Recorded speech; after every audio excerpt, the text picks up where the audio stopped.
पाकिस्तान को जितवाओगे?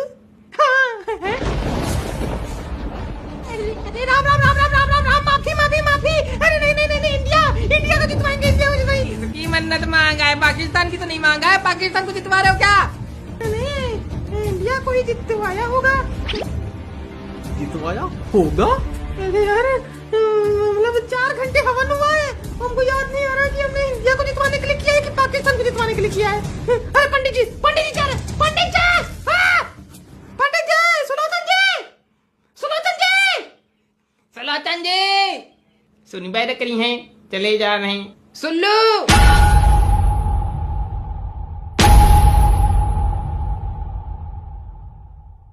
नामः कस्यापि न हीनत्वम् कर्मणा पुरुषः विशिष्यते।